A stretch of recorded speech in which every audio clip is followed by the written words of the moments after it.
आपने कभी सोचा है कि कुछ लोग बातचीत में इतना असरदार कैसे होते हैं? वो बिना चिल्लाए, बिना दबाव डाले सिर्फ बातों से अपना काम निकलवा लेते हैं। और दूसरी तरफ हम में से कई लोग अपनी बात मनवाने के लिए जद्दोजहद करते रहते हैं, फिर भी सामने वाला मानता ही नहीं। क्या आपने कभी महसूस किया है कि कहीं ना कहीं हमें बातचीत का सही तरीका नहीं आता और इसी वजह से कई मौके हाथ से निकल जाते हैं? लेकिन आज जो आप जानने जा रहे हैं वो सिर्फ बातचीत नहीं, अपना फायदा करवाने की एक रणनीति है। चाणक्य की 11 नेगोशिएशन ट्रिक्स। वीडियो को पूरा देखना, क्योंकि आगे एक ऐसी बात बताऊंगा जो अगर आपको आज से 1 साल पहले पता होती तो शायद आपकी जिंदगी में बहुत कुछ बदल चुका होता। पॉइंट नंबर 1, पहले सुनो बाद में बोलो। चाणक्य कहते हैं, वाणी से पहले श्रवण करो, तभी सही उत्तर दे पाओगे।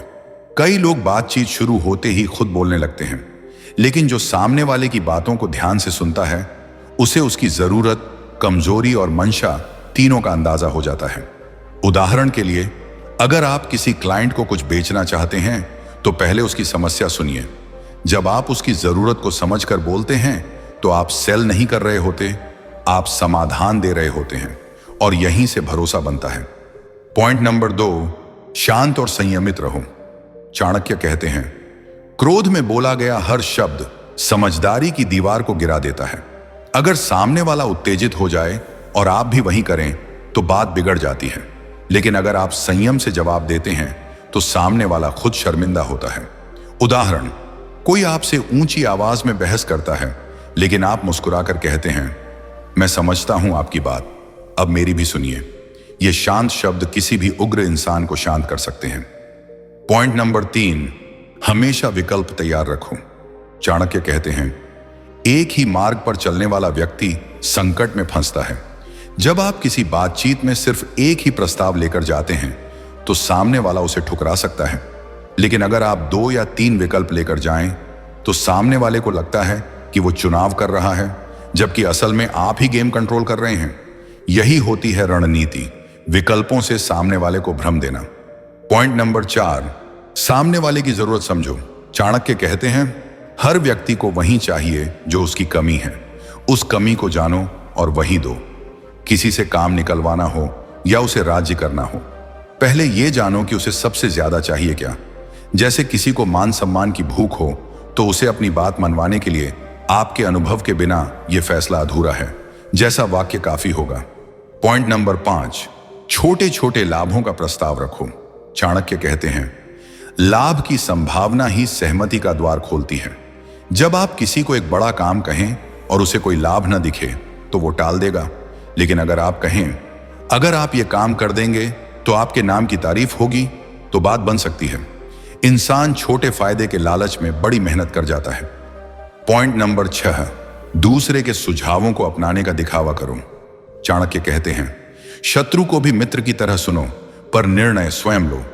बातचीत में अगर आप सामने वाले को यह फील करवाएं कि आप उसी की बात मान रहे हैं तो वो ज्यादा राजी होगा, भले ही असल में आप अपनी ही स्कीम चला रहे हों। जैसे, आपका सुझाव बहुत अच्छा है, इसी को थोड़ा और जोड़कर अगर हम ये करें तो। अब आप कंट्रोल में हैं, पर सामने वाला मानता है कि उसकी बात मानी गई। पॉइंट नंबर 7, अपने उद्देश्य साफ रखो। चाणक्य कहते हैं, जिसे खुद नहीं पता कि उसे क्या चाहिए वो कभी दूसरों से कुछ नहीं पा सकता। बातचीत शुरू करने से पहले ही अपने दिमाग में क्लियर करो, क्या चाहिए, क्यों चाहिए और कैसे लेना है। जैसे अगर आप किसी रिश्ते में सम्मान चाहते हैं तो गोल ये नहीं होना चाहिए कि झगड़ा ना हो, गोल होना चाहिए मुझे सम्मान के साथ बात करनी है। तभी बातचीत आपको आपके लक्ष्य की ओर ले जाएगी। पॉइंट नंबर 8, कभी भी जोर जबरदस्ती मत करो। चाणक्य कहते हैं, दबाव से जन्मी सहमति समय के साथ विद्रोह बनती है। अगर आप सामने वाले को डराकर, दबाकर हां करवाओगे तो वो सिर्फ बाहर से मान रहा होगा, अंदर से नहीं। असरदार बातचीत वही होती है जिसमें सामने वाला खुद अपनी मर्जी से हां कहे। इसलिए नो प्रेशर ओनली पर्सुएशन ही चाणक्य नीति का मार्ग है। पॉइंट नंबर 9, समय का सही इस्तेमाल करो। चाणक्य कहते हैं, सही बात सही समय पर ही असर करती है। नेगोशिएशन में टाइमिंग बहुत जरूरी है। जब सामने वाला थका हुआ हो, नाराज हो या उसका मूड ना हो, तब चाहे आप कितना भी अच्छा प्रस्ताव दें, बात नहीं बनेगी। लेकिन जब उसका मूड अच्छा हो या उसने खुद आपसे मदद मांगी हो, वही समय वार्ता का सबसे अच्छा मौका है। पॉइंट नंबर 10, भावनाओं पर काबू रखो। चाणक्य कहते हैं, जिसे खुद की भावनाओं का पता नहीं, उसे दूसरों की चाल कभी समझ नहीं आएगी। बातचीत में अगर आप गुस्से, डर या अहंकार में बह गए तो हार आपकी तय है। इमोशनली स्ट्रांग नेगोशिएटर वही होता है जो बाहर से शांत और अंदर से रणनीतिक होता है। कभी भी अपनी बेचैनी सामने मत आने दो। पॉइंट नंबर 11, मौन भी एक हथियार है। चाणक्य कहते हैं, जहां शब्द विफल हो जाएं, वहां मौन विजय दिलाता है। कभी कभी बातचीत में जब सामने वाला बहुत ज्यादा बोल रहा हो या तर्क दे रहा हो, तो सिर्फ चुप रह जाना ही उसकी मानसिकता को डगमगाने के लिए काफी है। मौन आपको रहस्यमय बनाता है। सामने वाला सोचता है, ये क्या सोच रहा है, और इसी सवाल में उसकी शक्ति टूट जाती है। एक छोटी सी बात ध्यान रखो, बातचीत सिर्फ शब्दों का खेल नहीं होती। ये एक ऐसी कला है जिसमें धैर्य, समझ और समय का सही इस्तेमाल होता है।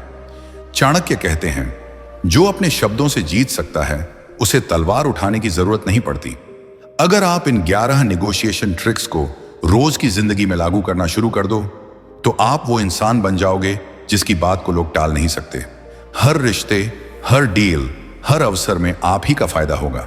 तो अब आप बताइए, इन 11 में से कौन सी नीति आपको सबसे ज्यादा प्रभावशाली लगी? कमेंट में जरूर बताएं। और अगर इस वीडियो ने आपकी सोच को जरा भी बदला हो तो लाइक जरूर करें। अपने किसी दोस्त को भेजें जिसे हमेशा लोग इग्नोर कर देते हैं। और हाँ, ऐसे ही गहरे और जिंदगी बदलने वाले चाणक्य विचारों के लिए चैनल को सब्सक्राइब करके बेल आइकन दबाना मत भूलना। वाणी से विजय, यही चाणक्य नीति का असली सार है। आपके सामने 2 वीडियो हैं और दोनों आपकी जिंदगी बदल सकते हैं।